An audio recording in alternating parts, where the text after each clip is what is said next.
the source sheet that I sent you. We're not going to be starting on the sheets that are in the room, but in the Zoom, okay? Okay. Yeah. There you go. I don't know if I gave it should be, the first page should be double-sided and the last page should be one-sided. So I think that might. Well, is that morning Nice give, yeah. Okay. All right. All right, everybody, let's do Baruch atah Adonai, Eloheinu melech haolam, asher yishav b'tzitzah b'tzivanu, v'asok b'givei. Amen. Okay, let's learn. So if you turn off the. We're going to be learning from the Zoom on the Zoom, and then we're going to go to the pages that are in your hands. So Makad Choshech, as I said,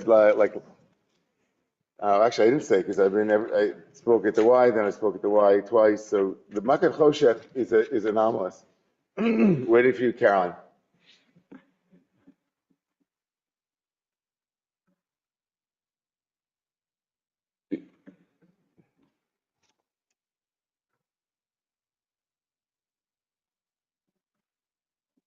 Okay.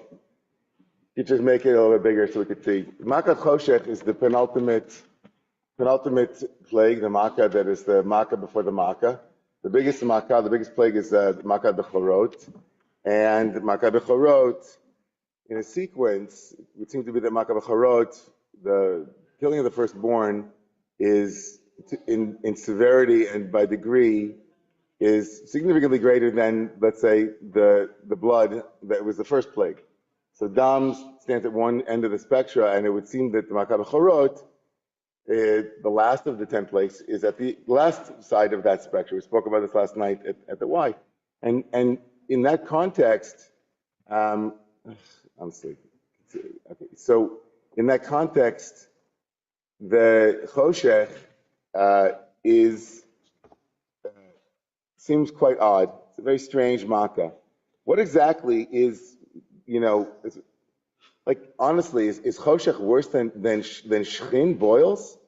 Is Choshech, if it seems that there's a progress or regress to the worst of all possible things that you could hit the Egyptians with, why is Choshech number 9? I would put Choshech like right after blood, maybe before blood, a little darkness, then some blood, right? And I know, in the usual schema, the way that we understand the Makot, there's lots of different ways to understand it. You can divide them into 5 and 5.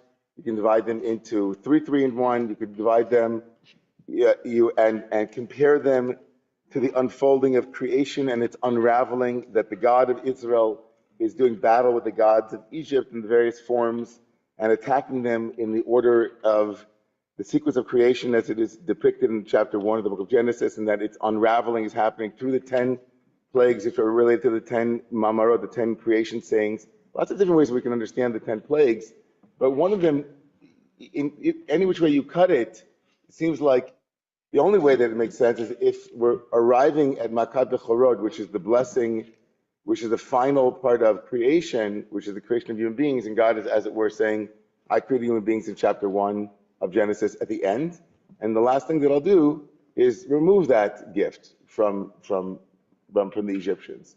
And then on some level you say Choshech is that connected to the beginning of the creation story, where there's Choshech al pnei tehom, there's darkness in the face of the depths, and so there's some kind of parallelism between the beginning of the Genesis narrative, but Choshech doesn't seem within the scale of severity to make sense at number 9. I think that, a lot of us would agree. We just say it every year. It's like Dam, Tzvadeya, Choshech, Makkah Bechorot.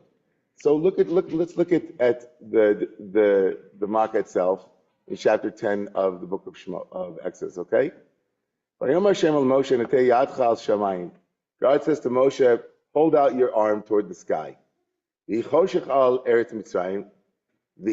there be. Also, very much that language, the language of Vihior, right?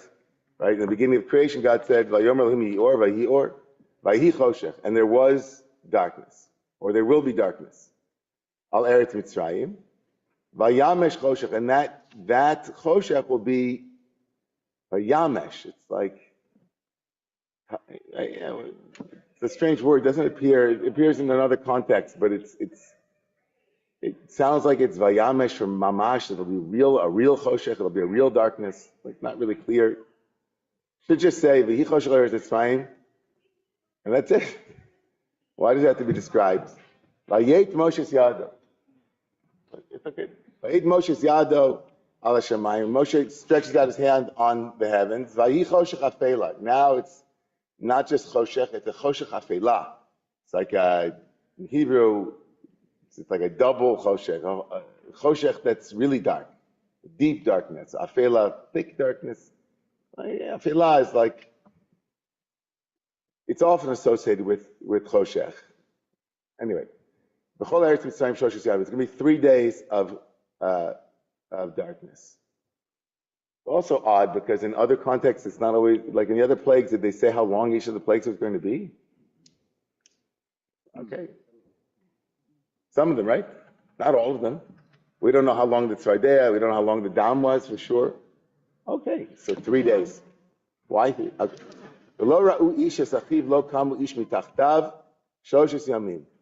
And one person did not see, and this is also interesting, and one and one person didn't see his brother.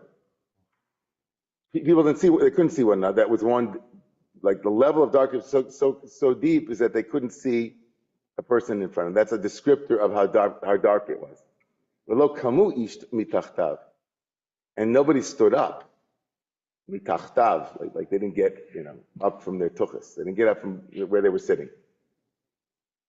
That's how thick it was. Presumably because if you got up, you wouldn't know where you were. It would be so disorienting. You wouldn't know where you were. Maybe you'd lose your balance. Maybe you couldn't see what was in front of you, so you just decided not to.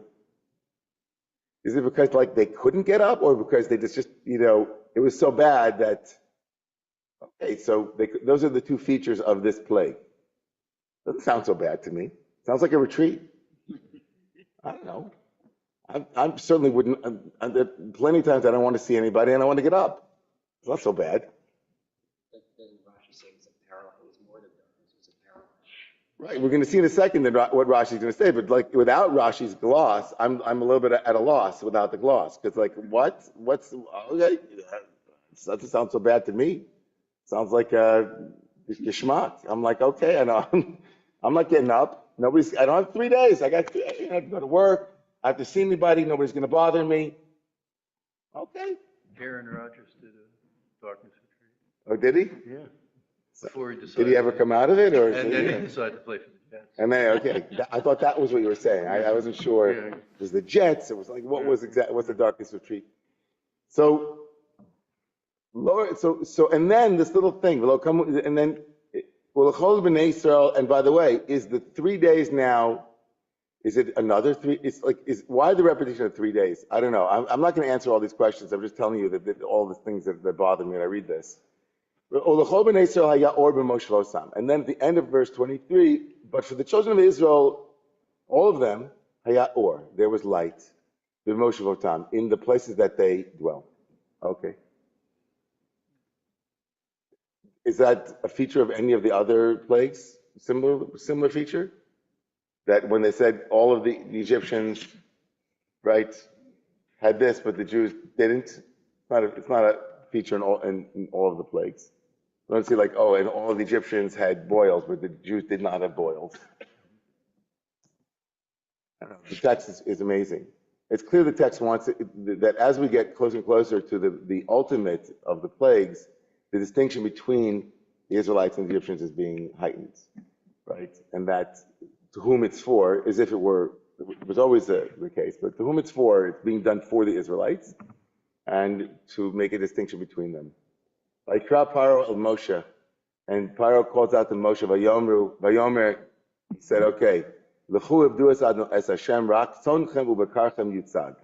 Says, you go, but just your flocks and herds you leave behind. Talk about a horrible negotiator. I mean, he's lost, he's done, and he's like, okay, he's gonna handle with him over the last $5. Like, yeah, it's like $5 is what's going to be there. Like, no, you can't have the animals. Okay? You can take your kids. But your kids can go with you. Why gam? Gam tabchem? It's like also a very strange construction. Or even your kids can go with you. What do you mean? We're going to leave our kids here? What are we thinking?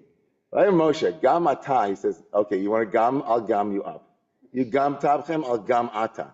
You gam tabchem. Even your kids are going to go with you. And Moshe says, oh yeah? Gam ata titem biyadin ezvachim ve'olod v'asinu l'Hashem l'keinu. It's like, not only are we not leaving our animals here, but you're going to be the provider. You're going to give us your animals. Gam. And then he says, "V'gam mikneinu," and also all of our cattle is going to go with us. Lo tishair parsa. We'll come to this at the end of the class. This amazing teaching. Why? V'lo tishair parsa. Not even like a hoof will stay with you. Ki mimenu nikach lavodas Hashem l'keinu v'nachnu lo nida. This is the end of the verse that my Rebbe Reb Zalman used to always say about Jewish renewal. How are we supposed to know what God wants from us until we arrive there, right? In other words, don't tell us ahead of. You don't need to be. You're the slave master. You don't need to tell us how God will want us to worship. Don't bring the cattle, not to bring the cattle. Just let us go. Enough with this. But for Reb Zalman, my teacher becomes a very important teaching about.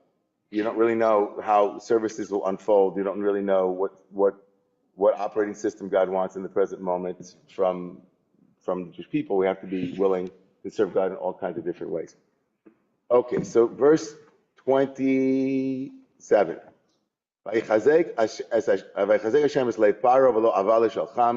God strengthens.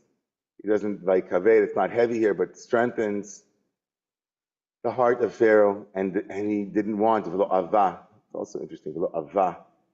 He didn't want to send them. He didn't desire to send them. He didn't agree. It's also interesting.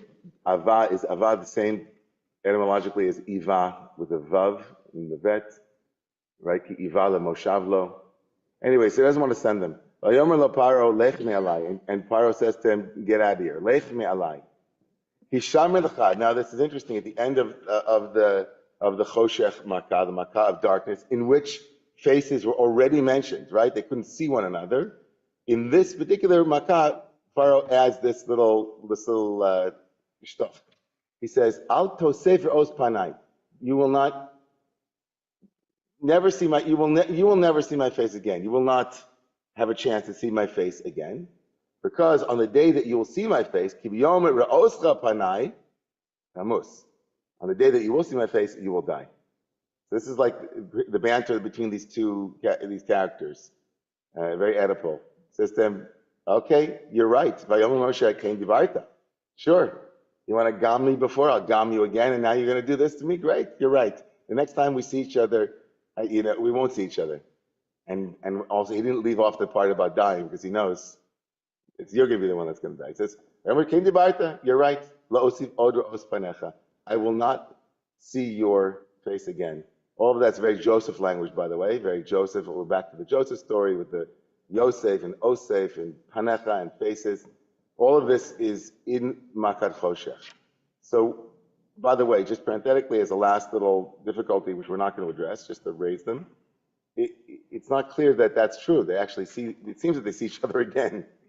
So is this just kind of the way that lovers, enemies, frenemies, father-son, adopted father-son, they fight with each other. You're not going to see my face. Oh, yeah, I won't see your face. All right. It's an interesting question, too. And the Mepharshim, the commentators, have a great time with that, whether that statement was true or not. It was a prophetic. Okay. So let's look at, you already talked about Rashi. Let's look at that Makat Choshech, and then we'll look at some of Chassidus. So let's go forward. So the next source is, of course, Vayamesh Choshech. We talked about that word, that the darkness was it wasn't just that it appeared, but the word Vayamesh bothers Rashi and the Sforno and other commentators. So Rashi says that Vayachshich aleim choshech yoseh micheshko shalayla, that God gave them a darkness that's even darker than the darkness of night. Choshech shalayla ya'amish yachshich od, that the darkness of night shall become even more black. The word amish here means to become blackened, right? And that Vayamesh is a way of saying that it was increased darkness. It doesn't yet quote the thickness model, but it's just like it'll be darker. Vayamash choshech means like a darkness that is like 10x on what a normal darkness would be. Vayamesh there. But if you look at the next source, I'm sorry, keep going. Maybe decide to skip this far. No, this is the fuller Rashi. Okay, Rashi will bring a thick, like another source for this. Right? It says the first one that we just looked at was that it was just that it was a darker than night, but he has to add some midrashic material, and so here he adds some midrashic material to his understanding of the depths of the darkness, because it doesn't just say vayamesh, it says choshech afela. So it's not just that it was an increased darkness, but it was a choshech afela, like a dark. So what does he mean? If you look at where it says two, choshech shel ofel, it is a darkness of gloom. Ofel here means gloom, right? Shelo ra'u ish es achiv osan gimel yamim ve'od shloshes yamim achim choshech michupal al zeh shelo kamu ish mitachtav yoshev ein yachol lamod ve'omed ein yachol leishev. So before we get to this next piece, he says that we have to understand this as 6 full days of darkness, not 3 as the text says. 3 days where you couldn't see somebody, that's one level of darkness. And then an even thicker darkness where you couldn't get up. And that's the next 3 days. So 6 days of deep, dark gloom. And so the first level, you couldn't see somebody, that's a quality of like, it's so dark, it's darker than night. But in the next darkness, the darkness of afelah, of despair, of gloom, this is where he doesn't quote it here, where the rabbis say that the word vayamesh means that it became so thick that you could touch it. That it was a darkness that was tangible darkness. And in that meaning, it would even feel as though not getting up is not because you couldn't that you didn't want to get up or it would be dangerous to get up because you might knock into something, but there was something so thick around that you literally couldn't stand or sit down. Like you were held in place, as it were, a darkness that holds you in place, immobile, right? Inactive. A darkness that inhibits movement to such a degree that not only can't you see somebody, but you're in a straitjacket. Now, once you add all of those pieces to it, it's really profoundly, it's a plague. That's a plague.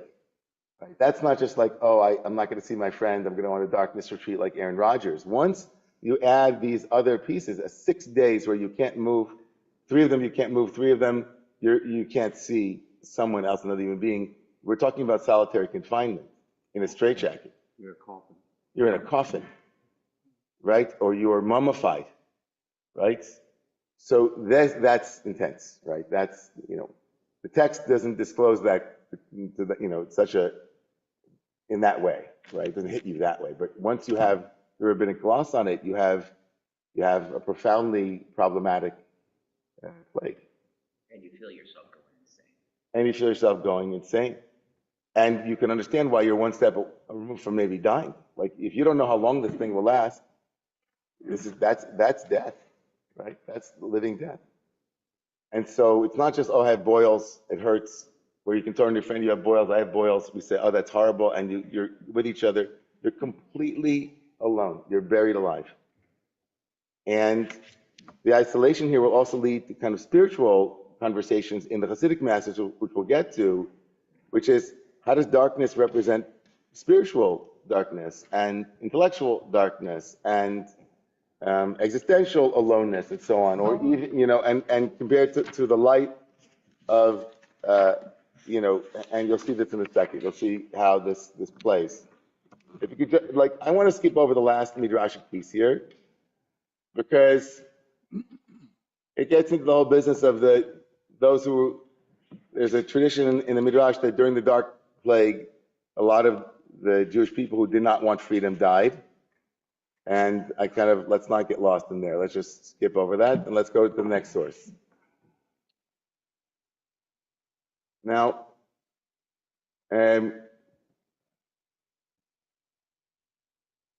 it's also Ramban. Let's skip the Ramban. More of the same. Let's go a little bit further to this place, which is going to get us into the Hasidic Torah. Okay. Now, There's a Gemara in Brachas. There's a teaching in the Talmud that says like this. In the Talmud is having a conversation about how much light must be present in the morning for it to become morning. In other words, where is the line between night and day? How do we know? Why does that matter? Because we're only allowed to say the morning Shema when it's morning. But if it's still night, then you're not saying the morning Shema. So that already in the time of the Mishnah, in the 2nd century, they're already debating, and there are arguments between rabbis, like how much light is light? Like what do you have to be able to distinguish between in order to, like that's morning, right? It's dawn. Dawn has begun. They didn't have scientific methodologies for like exactly when it's, what we call dawn, so to speak, which is also, by the way, it's like who decided what is dawn? Like how much of the sun has to be present for there to be dawn, right? It's still like, okay, is it this much light?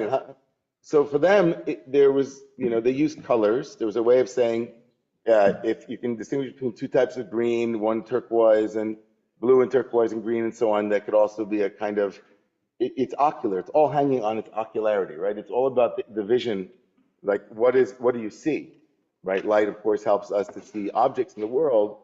And so here in the Gemara, there's an argument between Rabbi Meir and Rabbi Kiva and a whole host of others who are the majority, and they're called Acherim, the others. Rabbi Meir says that when you can distinguish between a wolf and a dog, right? Those are obviously pretty similar, right? That's morning. It's a Shema. Rabbi Kiva says, no, bein chamor la'arod, between like a donkey and a wild donkey. That's maybe even more light is required there, because they're even more similar to one another. And then the Acher come and they give this opinion, which becomes the dominant opinion. When you can see your friend at a distance of, let's say, 4 cubits, which 8 to 10 feet, let's say, and be able to make them out and distinguish them and recognize them. So somehow the light of dawn is connected thematically and conceptually with the ability to see someone's face, right? When you can make out, Chavero here, it's like, is it someone that you already recognize? That's what it seems to be, like someone who's familiar, not just any old face. So that's a good amount of light, right? And sure, you need a lot of light to be able to see your friend. And not as much as you would need, let's say, to make out the face of someone you don't recognize, because there's familiarity there. But something about seeing somebody and the light required to see somebody is really a remarkable conceptual tie-in to the Makkah of Choshech, because in the plague of darkness, we have this, you couldn't see somebody, right? And remember Pharaoh said, the next time we're not going to see each other, but you won't see my face. And Moshe says, yeah, I'm not going to see your face. Like Moshe and Pharaoh, one could argue they could never see each other's faces, right? In a deep way. And one second. And here, in the Makkah itself, one of the painful suffering of it was that they couldn't see one another. Right? They didn't notice one another. Batya. It's good to have you back, Batya. I think he's also saying, how awake are you spiritually, emotionally? How awake is your soul that you know how to behave and what to hear on those levels? Yes, let's do that. We're gonna go right into that. Let's go to the Chassidic Torah. But first, just a little gloss. Look at number 7 and 8. These are two sources brought from like the commentary in our Chumash.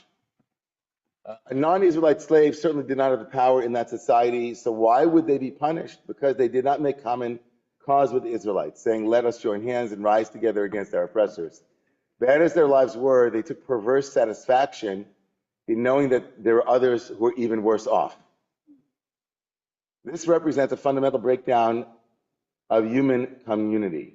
The downtrodden seek out others who are more downtrodden to feel better about themselves. That's a commentary on the Makkah, right? So then, specifically on the Choshech Makkah, on the plague of the Choshech, during all the other plagues, the average Egyptian could do nothing to end them. But during a plague of darkness, however, could Egyptians not light candles? Well, maybe. I mean, it depends how thick, the light, whatever. Perhaps the plague was not a physical darkness, a sandstorm or solar eclipse. Perhaps it was spiritual or psychological darkness, a deep depression. People suffering from depression lack the energy to move about or to be concerned with anyone other than themselves, precisely as the Torah describes the Egyptians. Perhaps the Egyptians were depressed by the series of calamities that had struck them, or by the realization of how much their own comfort depended on the enslavement of others. The person who cannot see their neighbor is incapable of spiritual growth, incapable of rising from where they are currently. And then they quote the source that we just brought. In Jewish legal discussion, defining how early one may recite their morning prayers, you just have to go down a little bit there, Caroline. Thank you. Oh, stop there. Good. Right there. Right. The dawn is defined as when one can recognize the face of a friend. When one can see other people and recognize them as friends, the darkness has begun to lift. Now, that's a beautiful take.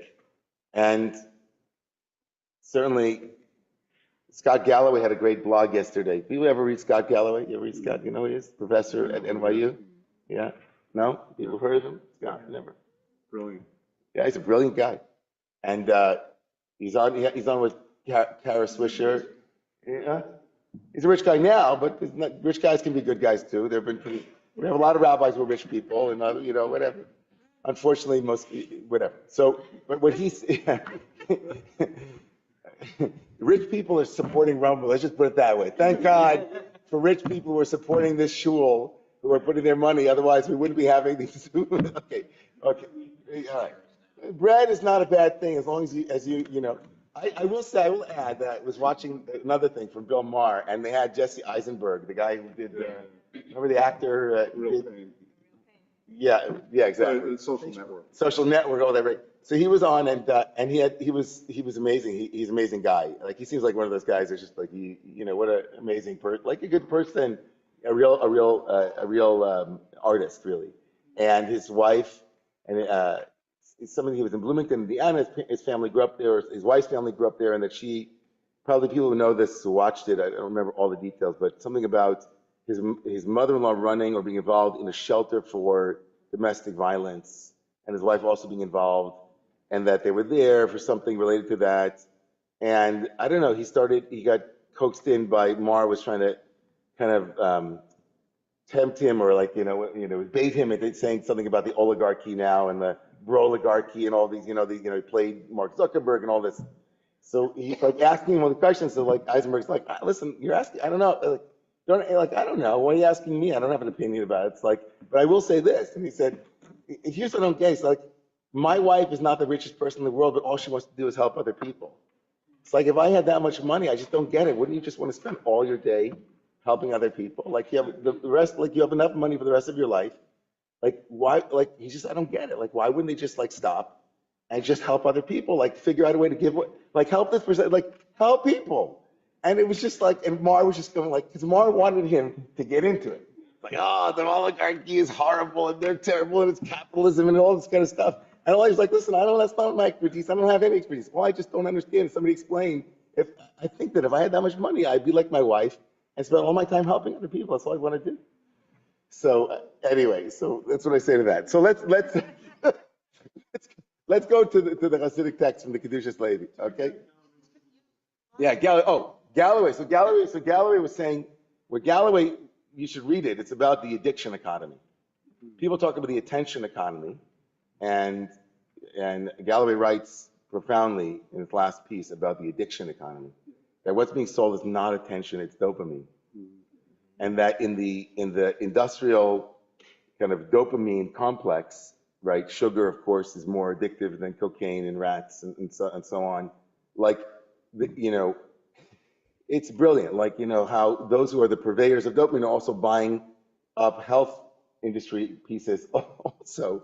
It's like he made it analogous to like being like a drug lord, the cartel, like a Sinaloa cartel, and you buy up like Betty Ford, clinics. Like, they own both the distribution of the dopamine that gets us sick, and then also the means by which we heal ourselves, which is the industrial health complex and big pharma and all these other industries.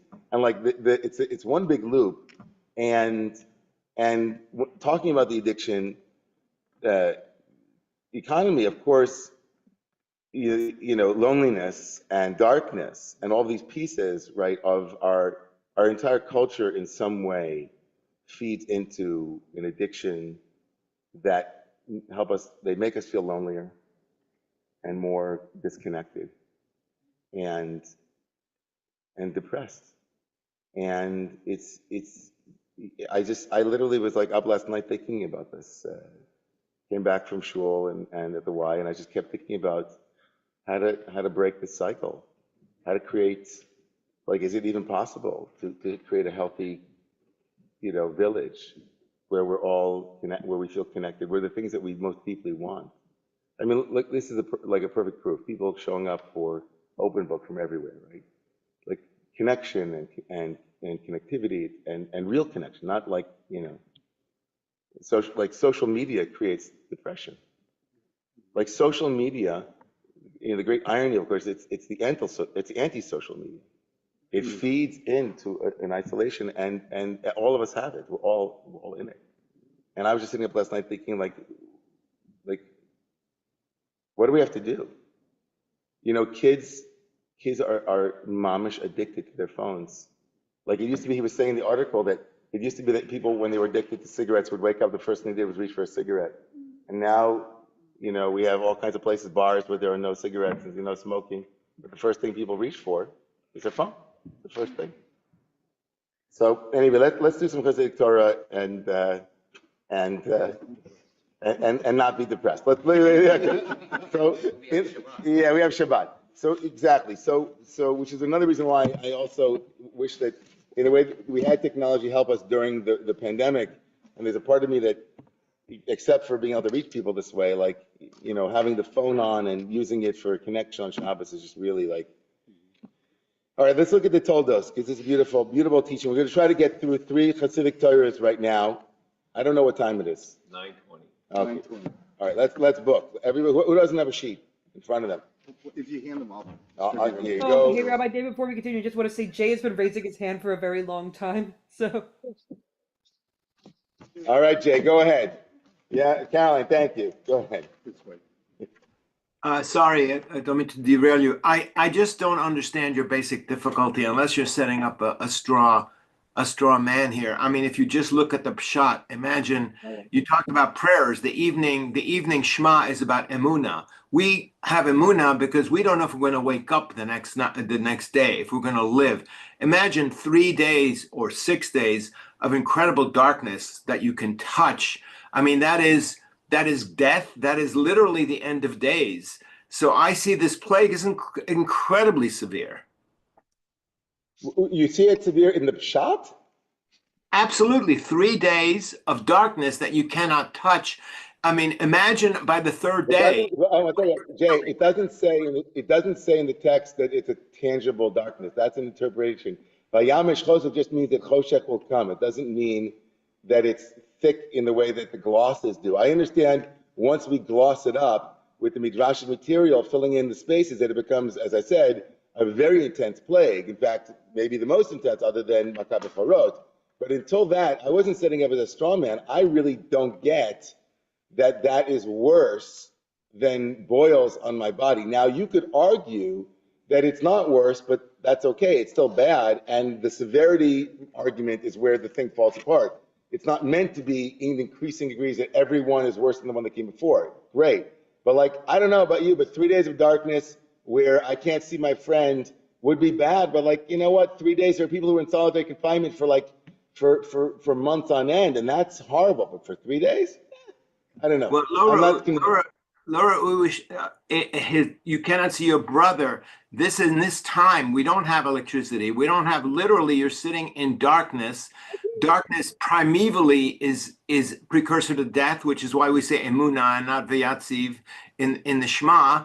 And it's just, to me, it's a precursor to death. It's literally the end of days. And right. in that framework, in that frame of mind of Egypt, or in that time period, I see that as incredibly severe. Right. So I'm with you. So we can disagree about that, but we can. Okay, fair enough. Thank you. We can definitely agree that it's severe. By the time we arrive at the same place. So let's look at the Toldos, everybody. All right? This is Yaakov Yosef Polanoia. This is the main student of the Baal Shem Tov, or the main writer of the Baal Shem Tov's teachings. He writes, it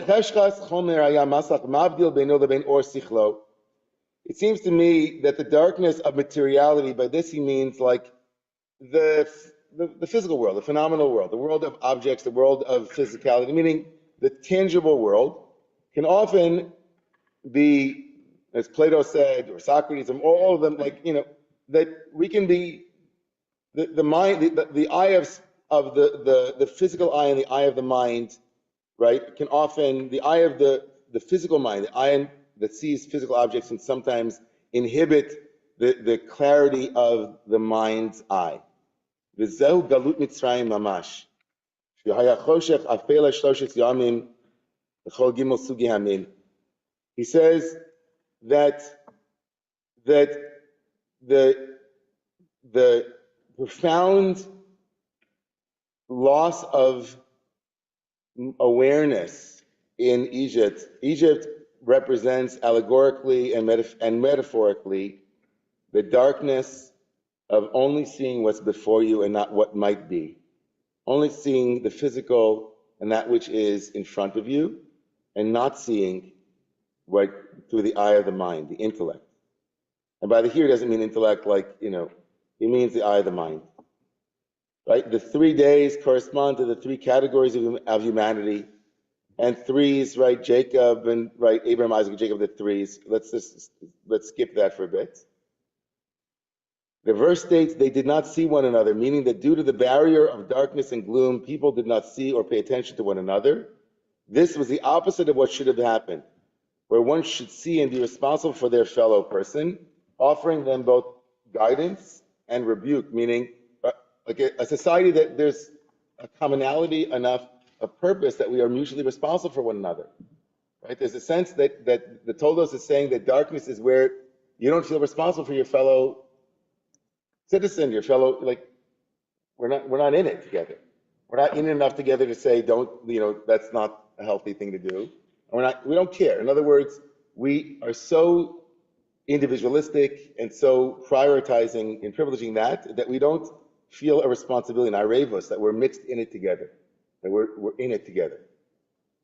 And that's the reason he says that no one rose from under them, meaning they couldn't go from one level to another level.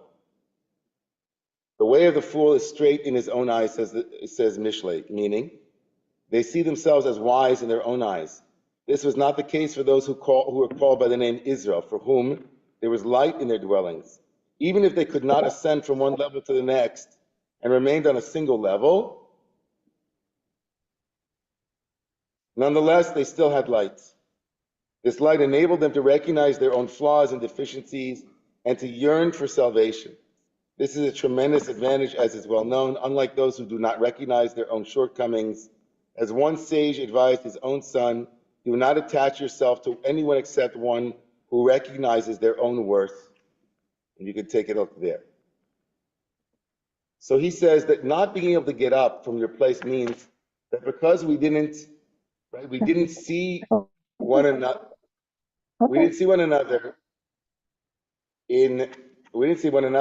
in community, right? That we were not able to then rise up from one level to another. And that's spiritual evolution depends upon an accuracy in seeing oneself and an ability to ask for advice and to ask for guidance and to know your own, as it were, your own flaws, your own deficiencies, and not being able to get up. He says he reads it as a metaphor for like a society or a group or a community or relationship where people are not able to shine light on their own lacks and instead think that they're completely right all the time is not a place where people can grow. So I was thinking about this text this week, and I had a dear friend who called me in the middle of the week and told me the story. He said, I've been at this job for a number of years, and I realized that I'm in exactly the same. I left the job that I had before, thinking that I was going to change my pattern, and here I am in the second job, and I'm in exactly the same place I was before. So here's what I did, he said. I said, there was a young guy that left this place that I'm working. He's a lawyer. And he had another young guy that just left he's about 20 years, my friend's junior. And he left a very toxic work environment, but my friend stayed because my friend is like very loyal and whatever. And this guy who had just left, my friend reached out to him and said, I really want to have breakfast with you. And he went to him at breakfast and said, you got out, he said. You left, you saw the writing on the wall, and I'm still there. But you worked with me for a couple of years, so I wonder if you could give me some feedback on what you see about me, having worked with me for a couple of years. Why do you think I'm still there? Now, he told me that he was so terrified to ask this because it's a very corporate world, and he wasn't sure that the guy would accede to his request and that would, acquiesce. So he was very down, very crestfallen when the guy that he met with, the junior guy, took a moment to think about it and said, I'm going to have to think about that and get back to you. And then he didn't hear from him for like a week. And my friend was like, I exposed myself. I shouldn't do that. It's a professional setting. And then after a week, he got a 4-page full review. And it was only based on his strengths and some of his weaknesses, but all the weaknesses were framed as potential places he could grow. And it was unbelievable. My friend said he'd never, in a work context, ever felt so seen and so respected and so like wow, he was moved. He said he wanted to cry. And so I thought of this teaching. It's like, they couldn't go one level to the next because each one thought that they had their what doesn't stink. They don't have any problems. They don't ask for help. It's like like the fool says, I don't need advice. I got it straight. Right? I'm the right. I have it all in my possession. So Ulecho Yisrael, so what the Todos does beautifully is he says, it doesn't matter if you're an Egyptian, if you're Israel or Jew or Egyptian, it doesn't matter in the text. Here's what it means to be in the darkness, and here's what it means to be in the light. When you're in the dark, you don't see anyone. And when you don't get up from under your place means because you don't move, because why should I move? I already got the truth. I don't have to ask anybody for the truth. No, I got it. I'm not going to take a risk, make myself look bad, ask for someone to show me and reflect in me how I could improve my life. Amazing, right? That's what they told us. Okay, let's do another one. But first, we got a couple of hands. We could talk about it, but I want to do one more Hasidic understanding of the plague of darkness. But first of all, Jamie, and in the room, we'll talk about this Toldos. Yeah, Jamie, go ahead. Hi, thank you. I just can't help but think about last week we had the plague of the frogs. And I'm thinking about that story about the frog in the hot water and how the water heats up until, it becomes boiling and the frog is not able to jump out. And that if we are to take the stories, the lessons that we read every year from this sacred text and apply it to our lives, then maybe where we are with the Pharaoh that is currently, leading us and trying to get to his hardened heart. I think things are happening all around us right now that are trying to appeal to the humanity in this leader on a grand scale, to soften his heart, soften his humanity so that he could be a leader of people who cares about, their well-being and safety and override whatever is, driving him. But meanwhile, I think as the frogs, maybe it's up to the frogs to start cooling the water somehow by who we're being. And that there's a way that we can affect the what's around us by who we're being and bringing it down to a calmer point so that we can liberate ourselves from the ideology. We can liberate ourselves from that addiction to the dopamine and the addiction to the more. And we can, be with what is and create those relationships like we have here, like we have virtually, like we have intimately and be that transformation by having these conversations and being human, right? So Yeah, thank you, Shamati. Yeah, Barty. Shamati. Shamati. So let's look at the Kedushas Levi here.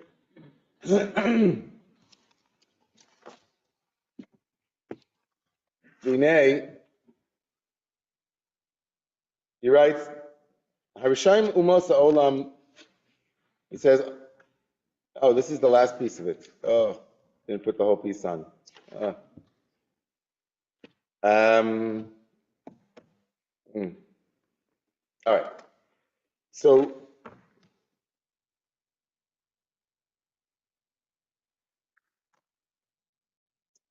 okay, I'll tell it to you outside a little bit, and then bring you up to here.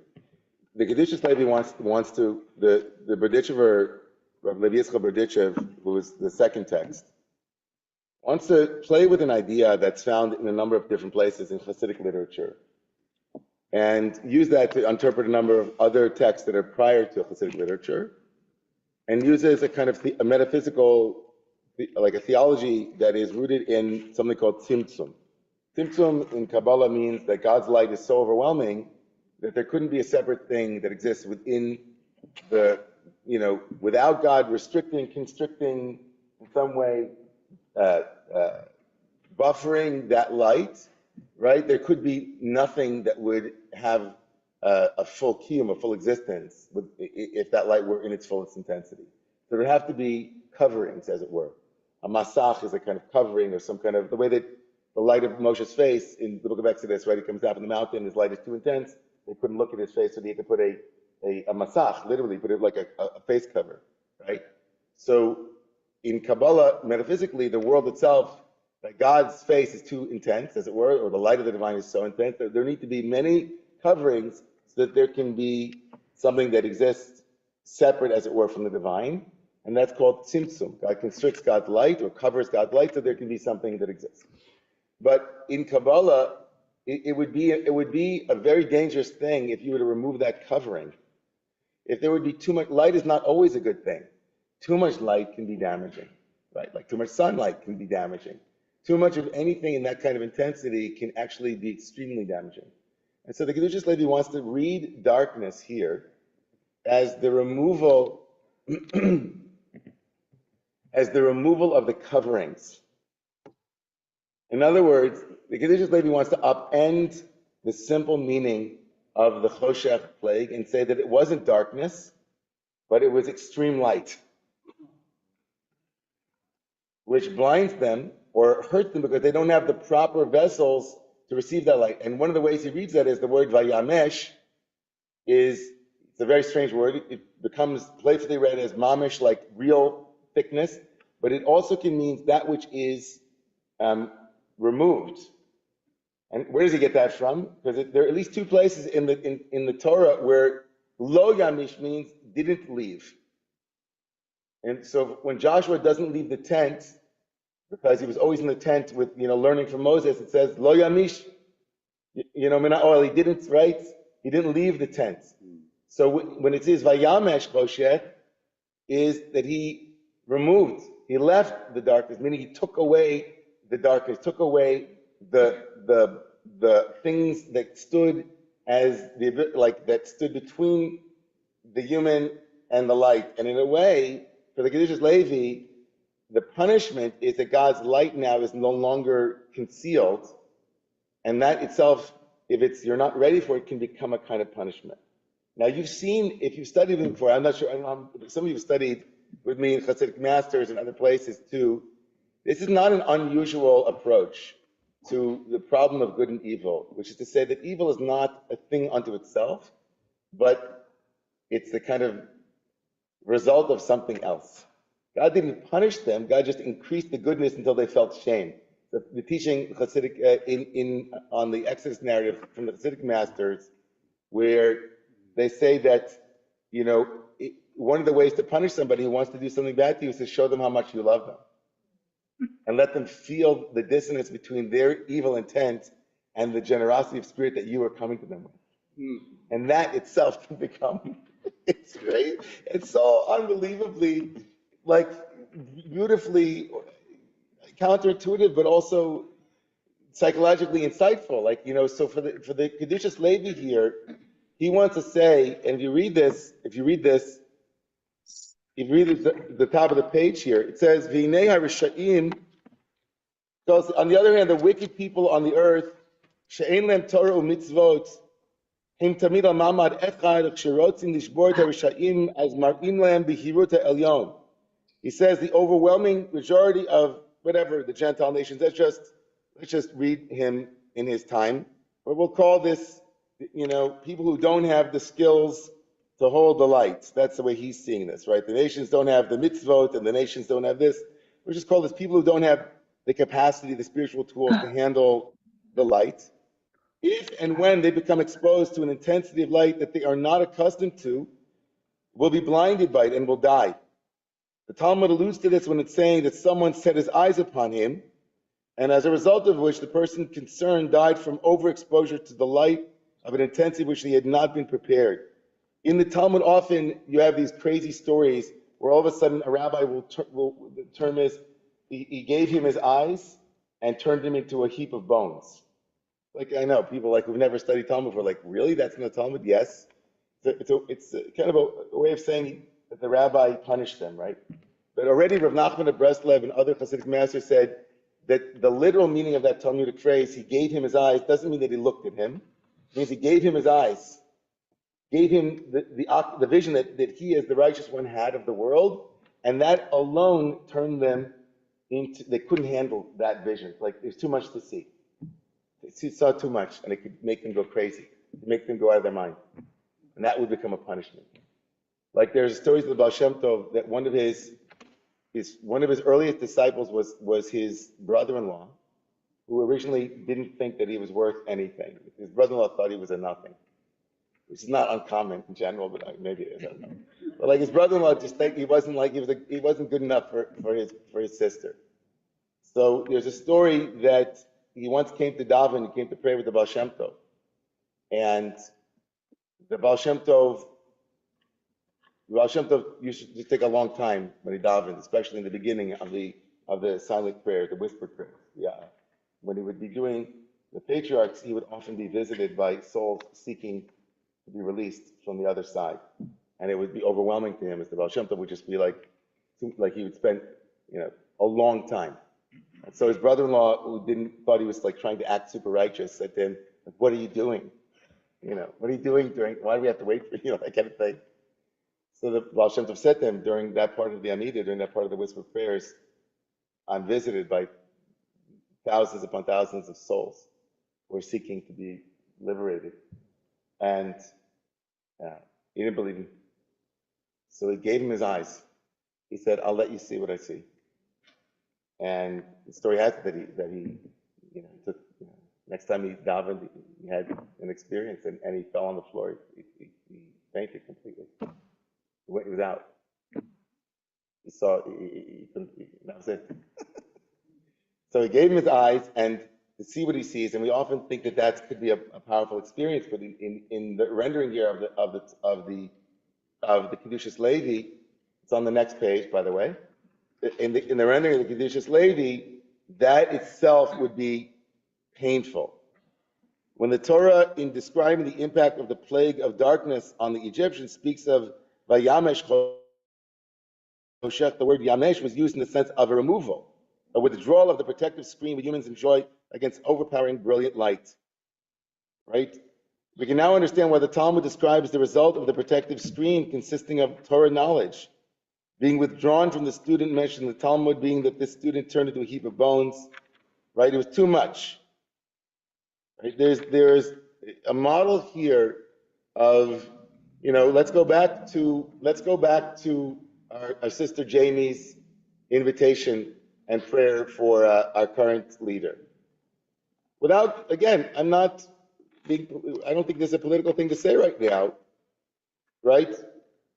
To say that we wish from the deepest place that we could give, that the leaders who have the most power in the world also were given a vision of divinity that was so overwhelming and profound that that it was the eyes to see the world. It was the eyes to see, the vessel to receive that kind of compassion, that kind of mercy, that kind of how to be with humans in a way, how to make laws that are both, right, that are both protective of and also protective of, both and, not either or.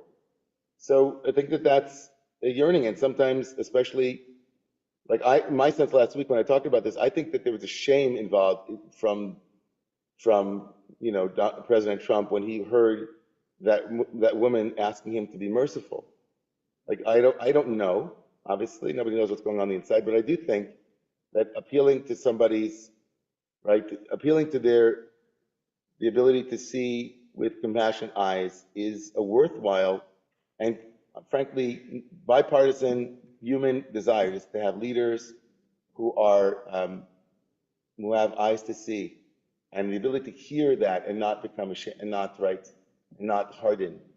Because one of the ways that you deal with light that's overwhelming is that you create a protective, like you create your own protective, which isn't to hold the vessel, but to create a shield, right? You don't take the charge and channel the charge and say like, oh, like that's what, like usually they're saying like there are people who channel that light in a way that light warms them. And there's a teaching in the Talmud that says in the future God will take the sun out of its sheath and warm, right? The tzaddikim will be warmed by it, but the Rishayim, the evil ones, will be burned by it. So the difference between somebody who has a vessel that can hold love and the one who can't receive love, right? Like that's Bette Midler's The Rose, right?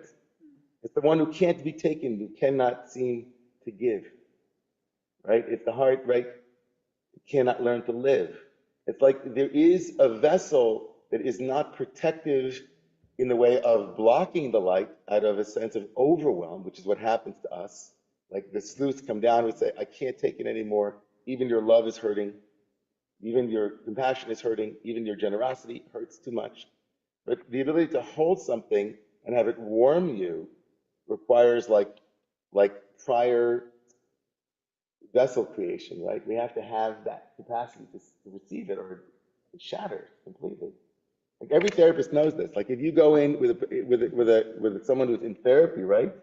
And you can't give them something before they have the right vessel for it. Even if it's love or goodness, it'll shut them down, right?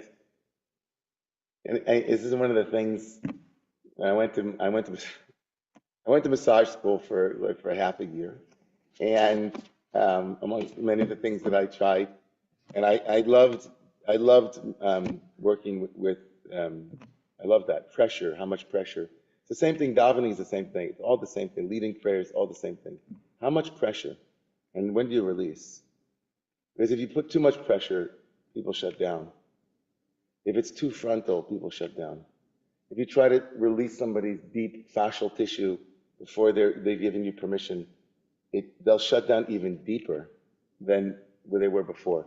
They might say, okay, fine, you can go in there in my psoas. Oh my God, my psoas. And, oh, yeah, go deep. I want deep tissue.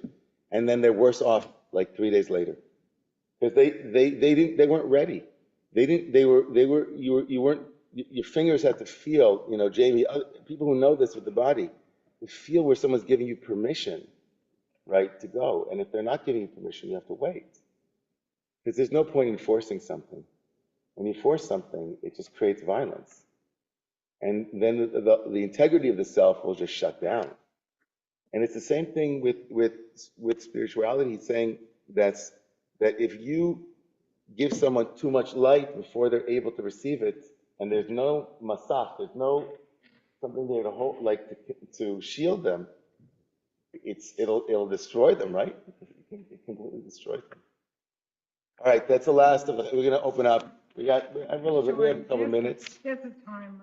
Yeah, I see you. So Batya, and then I think there might be, if anybody else wants to share before we go in.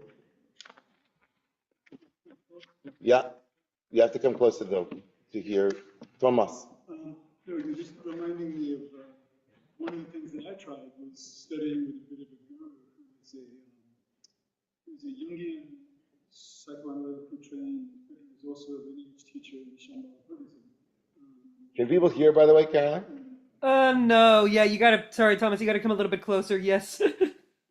There's something I talk at. Talk at that thing. Talk at that thing. No, just briefly, it was a lesson on miracles. And so this teacher who was psychoanalytically trained in a very deep way, and also spent years in Tibet and Nepal and with the Buddhists, he said he would very, very rarely give straight advice, right? He would just sit there and terrify you and amuse you all at once. But one of the few pieces of straight advice he said was about miracles, and he said, don't pray to be sent miracles. Pray for the ability to receive them. Very simple. Very simple. Because the corollary is that the miracles are being sent all the time. Just open yourself to receive Like them. lights. They're just being beamed at you. They're being continuously. Yes. And the only intervention that you can make is to maybe acquire some of the skills to recognize and receive. So that's one piece Very of straight 12 advice. step. It's very beautiful. Is it? It's like getting out of the way. It's like there's a sense of surrendering that even sometimes in our work, I've worked for years with this mantra of giving myself permission to receive the optimal. And so we have this in Judaism too. We say, "V'chein yeh ratzon," may it be your will, God. Meaning, this is my suggestion on what would be the optimal. But God, in the end, it's up to you. So I'm just, this is what I really, really want. I'll tell you what I want, what I really, really want. But then you tell me, and then I'll open myself to receive what you really want, what you really want. And it doesn't have to be a you in that sense. It could just be that which is greater than me. And sometimes there are a lot of, again, not everybody buys into this metaphysics, and it's, everybody can choose their metaphysics. It's a free country, and freedom to speak and the freedom to choose your metaphysical constructs.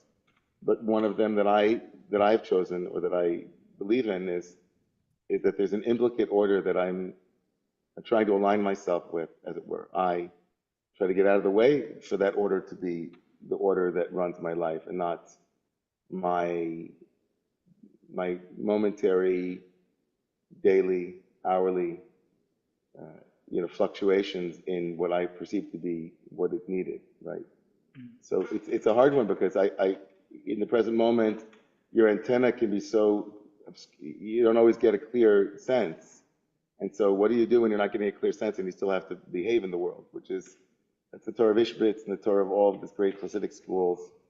Like, how do you live in a world where you're not always clear that your own intuition is itself that's exactly the Torah that we just did before with the Kedushas Levi. He said, what if you're one of these people that thinks, I got a clear download, and it's that all the immigrants, it's like, it's straight. It's straight. It's so straight in your eyes. You're like, how do you do that? It's really complicated. So I just connect deeply to this yearning to be shielded from. That's also another tefillah, which is, may my own hubris and my own fears not inhibit my ability to perceive what's being asked in the moment, and what's being called, what's drawing me. Okay, thanks, Tomas. We're going to go to Brother David. Then, one more. I've got to run. I'm going to be late. It's not even next door. It's next down the block. We got to go out. Okay. Well, to what Thomas just said, I think it was Einstein who said, there's only two ways to see the world. Either everything's a miracle or nothing. Sorry, move a bit closer to the mic, please. Sorry. Fluctuating. Sorry. The great sage Einstein, I think it was him who said, there's only two ways to see the world.